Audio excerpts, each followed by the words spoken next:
So hello everyone. तो आज मैं फिर से निकलने वाला हूँ घर के बाहर। आज मैं आपको दृश्यन की बहुत फेमस चीज़ नहीं दिखाऊंगा जो आप गूगल सर्च करोगे तो दिखेगी, बट स्टिल ये मेरी वन ऑफ द फेवरेट जगह है जो मुझे पसंद है। आपको मैं दिखाता हूँ ये कैसा लगता है। उससे पहले मैंने खिचड़ी बनाई है तो आज जल्दी में उसको खाता हूँ।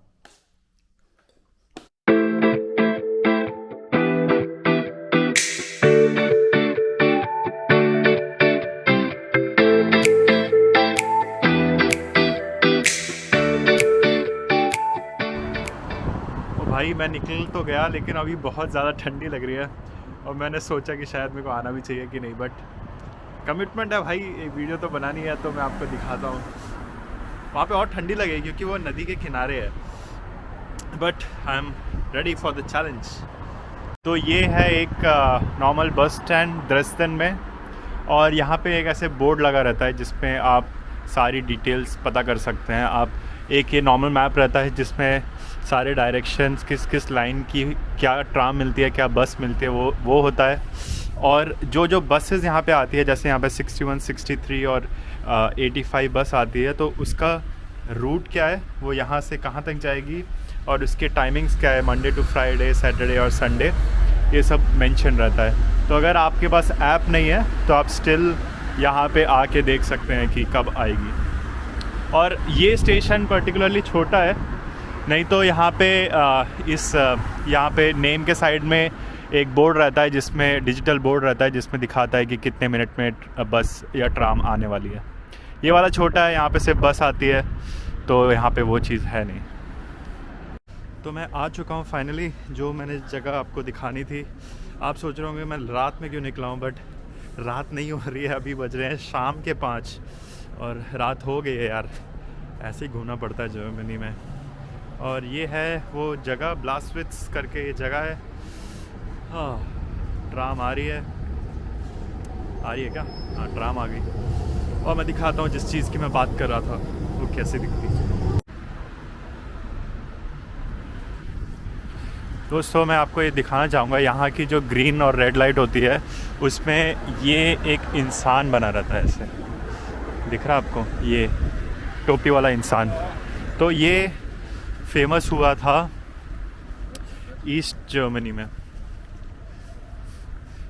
तो बेसिकली मैं बोल रहा था, वो जो मैंने आपको टोपी वाला इंसान दिखाया ना, उसके जो रेड लाइट और ग्रीन लाइट में यूज़ होता है, मेरे को एक्चुअली उसकी हिस्ट्री नहीं पता, बट जब यहाँ पे जर्मनी अलग था, ईस्ट और वेस्ट जर्मनी, तो ये ईस्ट जर्मनी में वो साइन बोर्ड में यूज़ होता था टोपी वाला इंसान। और तो मैं हूँ ऑब्वियसली द्रेसडेन में, जो पहले के ज़माने के ईस्ट जर्मनी में आता है, तो अभी भी यहाँ पे यूज़ होता है। तो ये वो चीज़ है जो मैं आपको दिखाने वाला था। इसको बोलते हैं ब्लाउस वंडर, या इंग्लिश में बोलेंगे तो ब्लू वंडर। और नो सरप्राइज़ ये ब्लू दिख रहा है इसीलिए इसका नाम ये यूज़ हुआ है। और इसी के साइड में यहाँ पे है शिलर प्लाट्स का बियर गार्डन। यहाँ पे है बियर गार्डन, तो मैं आपको यहाँ के जर्मन के बियर गार्डन में लेके चलता हूँ।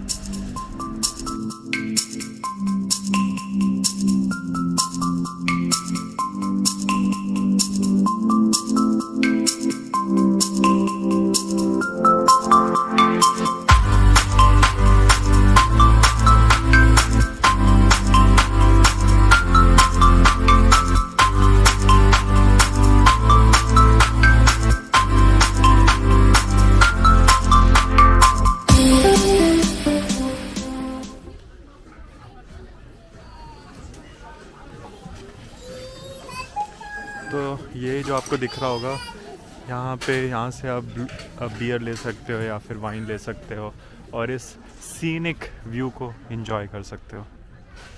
तो यहाँ पे इस बियर गार्डन के अंदर अभी भी क्रिसमस ट्री लगा हुआ है, और यहाँ पे है वो ब्रिज, और उस ब्रिज के ये जो सामने नदी दिख रही है इसको बोलते हैं एल्बा, और जो वहाँ पे छोटे छोटे घर दिख रहे हैं जो कि बहुत सुंदर लग रहा है, वो है लोशविट्स। उस पार्ट ऑफ सिटी को बोलते हैं लोशविट्स, इसीलिए इस ब्रिज का ऑफिशियल नेम वैसे है लोशविट्स ब्रिज। तो मैं इस बियर गार्डन में था और मैंने यहाँ पे अपनी लाइफ का सबसे क्रीपी सेंटा देखा है। अगर आपको ये क्रीपी लगा हो तो इसको लाइक करो, और अगर आपने सच में कहीं किसी भी जगह पे कोई क्रीपी सेंटा देखा हो तो प्लीज़ मुझे कमेंट सेक्शन में बताओ कहाँ देखा था आपने और वह इससे क्रीपी था कि नहीं।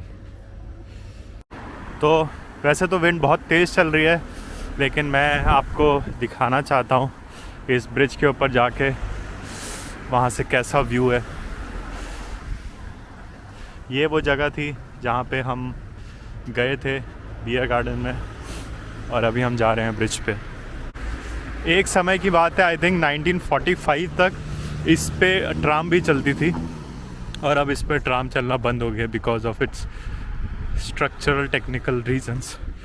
और ये देख सकते हैं आप, यहाँ पे चलती हैं गाड़ियाँ और इधर पे लोगों के चलने का रास्ता बना है। साइकिल चला सकते हैं, जॉगिंग कर सकते हैं, कुछ भी कर सकते हैं। तो वो जो दिख रहा है वो था बियर गार्डन जहाँ पे मैं था, और चल के अब मैं आ चुका हूँ इस ब्रिज के ऊपर।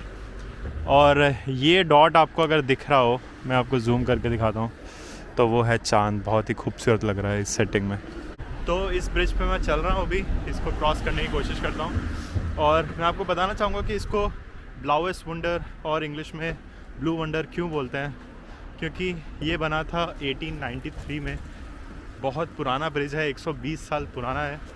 और जब ये बना था उस ज़माने का टेक्निकली बहुत एडवांस ब्रिज था, और इस पे ब्लू कलर की पेंटिंग थी, इसीलिए इसका नाम दिया गया था उस समय ब्लू वंडर।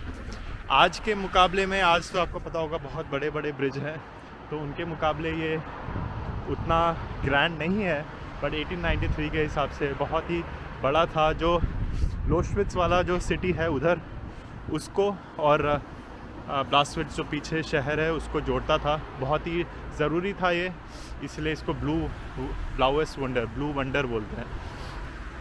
अगर मैं इसको कंपेयर करूं अपने हावड़ा ब्रिज से, तो कोई कंपैरिजन नहीं है, बट आपको बताऊं हावड़ा ब्रिज जो था वो 1943 में बना था। लाइक इसके 50 साल बनने के बाद वो बहुत बड़ा है। इससे ये वो हावड़ा ब्रिज अपना 700 मीटर बड़ा है, और ये सिर्फ 270 मीटर बड़ा है, तो कोई कंपैरिजन नहीं है। बट एटलीस्ट 50 साल पहले बनना बहुत बड़ी बात थी तब के ज़माने में।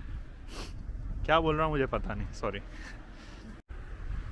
तो चलते चलते मैं ब्लाउएस्ट वंडर के उस छोर से इस छोर तक आ चुका हूँ। इस छोर पे भी आप देख सको तो यहाँ का बियर गार्डन है, और ठंडी बहुत ज़्यादा है, इसीलिए मैं इस पॉइंट पे बोलना चाहूँगा आपको अलविदा।